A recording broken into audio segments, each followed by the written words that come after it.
네. 첫 번째, 평생 앉아도 안 피곤하기. 네, 평생 먹어도 살 안 찌기.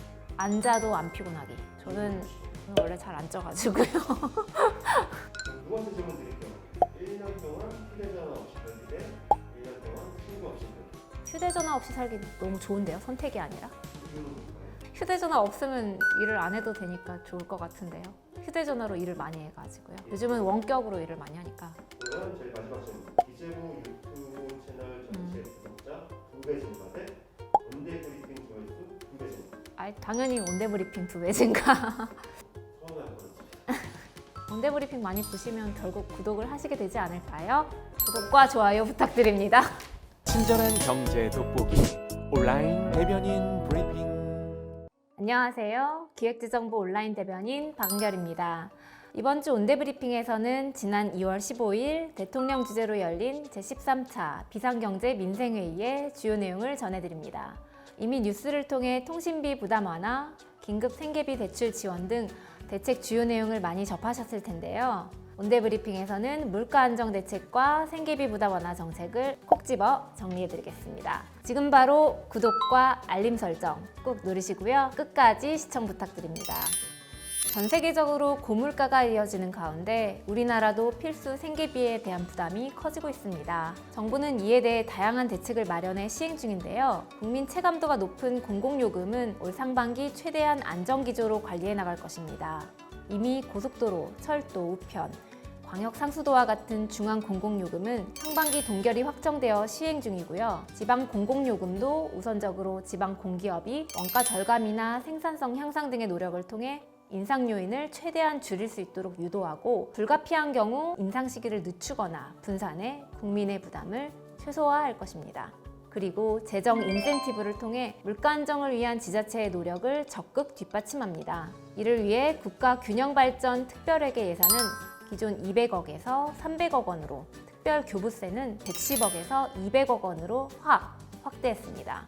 식탁 물가 안정을 위해서 농어민 유류비 284억 원, 한파 피해 복구비와 조류독감 피해 농가 생계 안정자금 21억 원 등을 신속 지급해 원가 상승 요인을 줄이고 할당관세 증량, 비축 물량 방출 등으로 공급을 늘려 고등어, 명태, 오징어 등 수산물 가격을 안정시킬 것입니다. 주요 농축수산물에 대한 할인 행사도 시행 중입니다. 농협에서 한우 20% 할인, 대한민국 수산대전 2월 깜짝 특별전도 진행 중이니 잘 이용해 보시면 좋을 것 같습니다.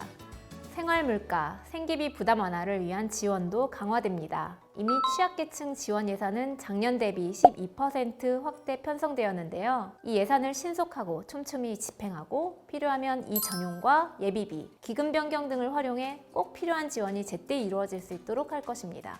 이해하기 쉽게 대상별로 정리해드리겠습니다. 서민, 청년층을 위해 교통비, 주거비, 교육비 등 필수 생계비 부담을 덜어드립니다. 알뜰 교통카드의 월 지원 횟수를 최대 44회에서 60회로 확대하고 저소득층 적립단가도 500원에서 700원으로 높여 대중교통비 부담을 다소나마 덜어드릴 것입니다.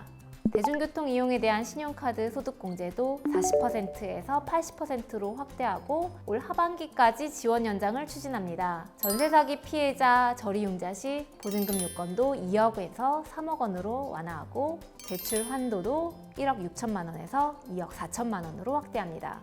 청년층 전세보증금 반환보증 보증료에 대한 지원도 연소득 4천만 원에서 5천만 원까지 확대하는 등 임차인에 대한 보호도 강화합니다.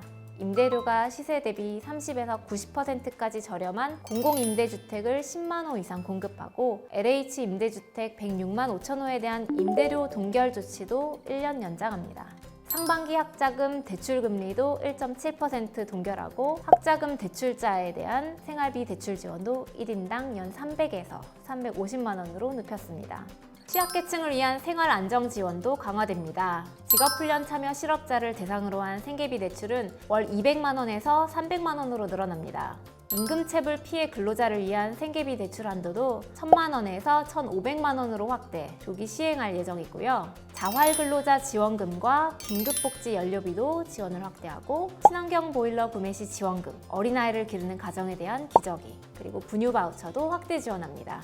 마지막으로 소상공인을 위한 지원 정책을 소개해드리겠습니다. 지역 신용보증의 보증 한도를 42조에서 44조로 2조 원 상향 조정해서 에너지 가격과 금리 인상으로 부담이 큰 소상공인 중심으로 집중 지원합니다. 소상공인진흥기금 정책자금 3조 원도 상반기 내에 78.3%까지 최대한 신속히 집행할 것입니다. 소상공인, 자영업자에게 10% 추가 지급하던 노후경유차 조기 폐차 지원금은 100만 원으로 올리고 전기화물차 구매 보조금 역시 10%에서 30%로 추가 지원합니다. 부득이하게 폐업을 선택한 소상공인에 대해서는 새출발 기금을 통해서 채무를 조정하고 상환 부담을 완화합니다.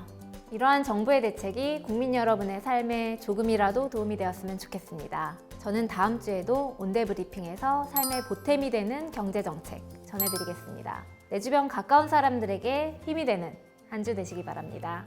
감사합니다.